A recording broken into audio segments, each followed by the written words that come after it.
Hai Otan, selamat datang di duniaku, dunia singa laut. Kalian tahu nggak? Aku menjadi satu-satunya singa yang dapat menyelami dalamnya lautan loh. Keahlian menyelamku ini ditopang oleh kemudi siripku yang kuat dan panjang, sehingga aku dapat membelah lautan dengan mudah. Layaknya torpedo, air dapat kutembus dengan kecepatan hingga 35 km per jam. Keren kan, Tan?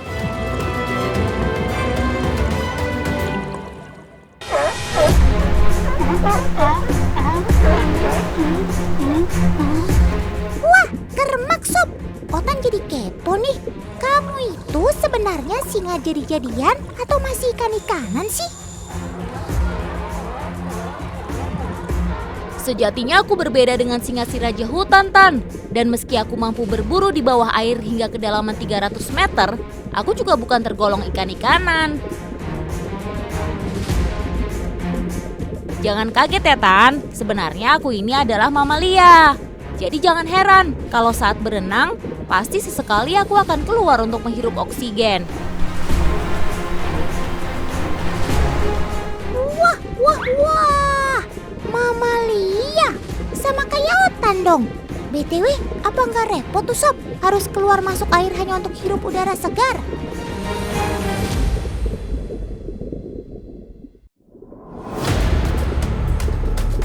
Gak usah khawatir, Tan. Aku memiliki kemampuan beradaptasi secara fisiologis. Saat menyelam, lubang hidungku ini mampu menutup secara otomatis.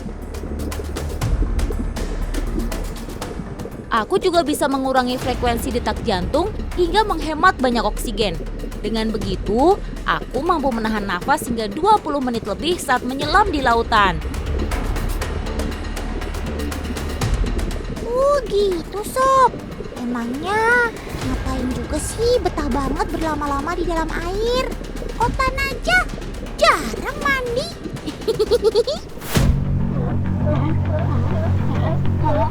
Sebagai mamalia akuatik, lautan juga menjadi habitat kami, Tan. Karena di sana banyak sumber makananku. Mulai dari gurita, cumi-cumi, sampai beragam macam ikan. Saat berburu, aku lebih senang melakukannya bersama-sama daripada sendiri. Maklum, aku kan dikenal sebagai hewan sosial. Jadi apa-apa sukanya bersama-sama. Selain mempermudah untuk menangkap mangsa, berkelompok juga membuat kami kuat untuk saling melindungi satu sama lain.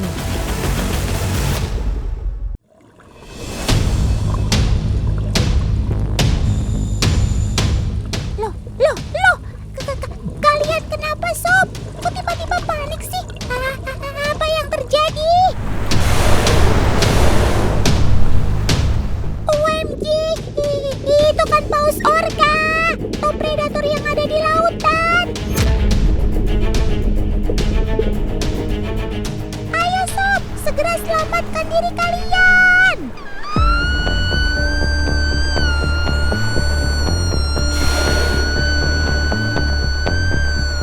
Orca memang menjadi ancaman terbesar kami, Tan. Karena ia adalah predator puncak dari rantai makanan yang ada di laut. Dengan tubuh sebesar itu, orca akan merasa selalu lapar. Dalam sehari saja, orca dewasa bisa menyantap sampai 300 kg mangsa untuk dimakan.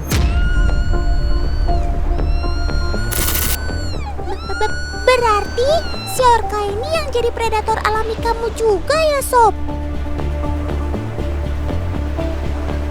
Betul, Tan. Orca memang lebih suka berburu mamalia laut seperti aku. Bahkan juga paus sekalipun. Biasanya, orca akan berburu dalam kelompok. Mereka akan bekerja sama untuk menciptakan gelombang besar untuk mendesak serta membuat kacau mangsanya. Tapi untungnya saja aku bisa bermanuver dengan baik, Tan. Sehingga bisa menghindar. Tapi jangan senang dulu Sob. Karena si orca adalah salah satu hewan paling cerdas di lautan. Mereka memiliki kemampuan belajar luar biasa serta bisa memecahkan teka-teki hingga belajar melalui pengalaman. Jadi jangan heran, Tan, kalau mereka bisa menjadi top predator di lautan.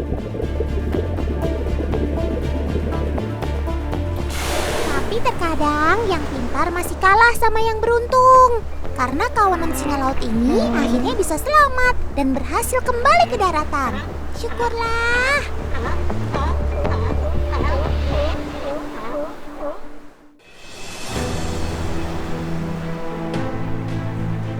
Setelah lelah mencari makan dan dikejar-kejar predator, sekarang waktunya singa-singa laut ini untuk me time. Hehehe, iya dong Tan. Tapi saat-saat seperti ini aku gak cuma me time saja, tapi juga bersosialisasi dengan singa laut lainnya. Kami biasanya bersosialisasi sambil berjemur seperti ini Tan. Nikmatnya. Dengan berjemur, aku bisa mengatur suhu tubuh sekaligus mengeringkan bulu agar jamur dan parasit di tubuhku bisa hilang. Lokasi untuk berjemur juga gak sembarangan. Aku lebih suka berjemur di tempat yang tinggi dan terbuka karena membuatku lebih aman dari ancaman predator laut. Oh iya teman, ada cara yang unik nih dalam mereka bersosialisasi, yaitu dengan mengeluarkan suara atau vokalisasi.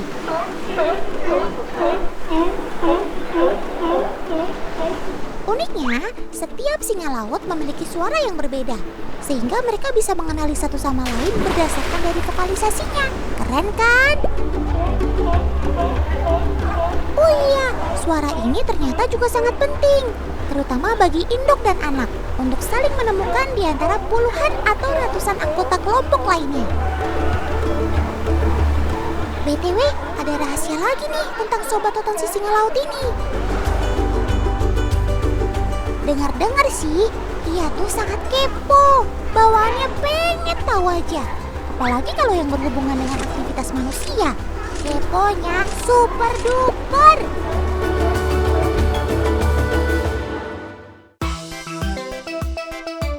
Salah satunya kawanan singa laut yang hidup di Kepulauan Galapagos, Amerika Selatan ini. Di sini mereka sudah terbiasa hidup berdampingan dengan manusia. Masyarakat di sana banyak yang menyebut sobat totan ini dengan nama Lobos marinos. Lobos artinya singa, sedangkan marinos artinya laut. Aku sangat betah tinggal di sini Tan. Aku bisa hidup liar dan berdampingan dengan manusia tanpa harus dipelihara. Saking bebasnya, mau tidur di bebatuan, boleh. Mau tidur di halte angkot, juga nggak bakal ada yang ganggu, Tan. Walah, sembarangan kamu Sob. Otan mau duduk juga dong. Geser dikit bisa kali. Oh iya, terkadang aku suka kepo nih dengan apa yang dilakukan manusia, terutama saat berjualan ikan. Kok bisa-bisanya sih manusia ini mendapatkan banyak ikan? Bagi dikit bisa kali. Aku juga suka kepo nih terhadap manusia yang suka ngajak aku foto. Kira-kira apa ya yang ada di pikiran mereka? Apakah karena aku lucu, menarik, atau malah menggemaskan? Aduh, benar-benar si tukang kepo ya Sobat Totan ini. Sudah Sob, sudah. Gak semua hal baik untuk kita kepoin.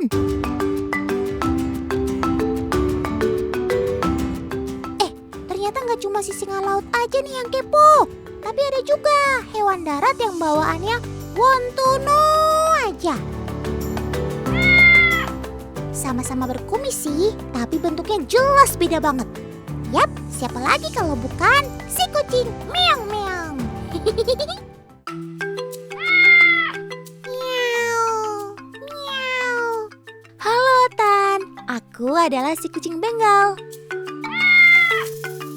Seperti kebanyakan kucing, aku juga dikenal memiliki rasa penasaran tinggi. Apalagi, aku termasuk ras kucing yang tidak takut air. Kalau melihat ada ikan di dalam wadah, so pasti rasa kepoku makin meningkat tinggi. Basah sedikit, gak ngaruh ya Tan. Miau. Beginilah tingkah laku si Bengal kalau melihat ikan di dalam kolam teman. Di dalam baskom maksud Totan. Biasanya mereka akan memperhatikan terlebih dahulu objeknya, baru kemudian memberanikan diri untuk memegangnya.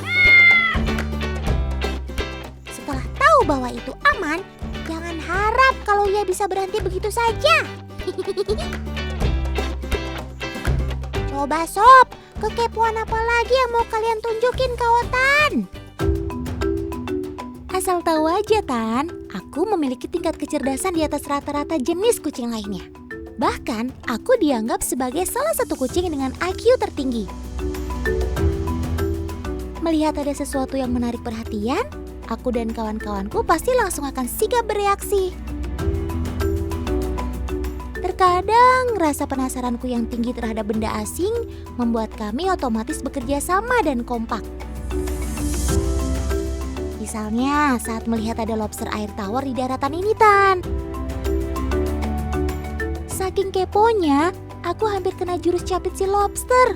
Untung saja aku jago kungfu, jadi bisa menghindar dengan sempurna deh.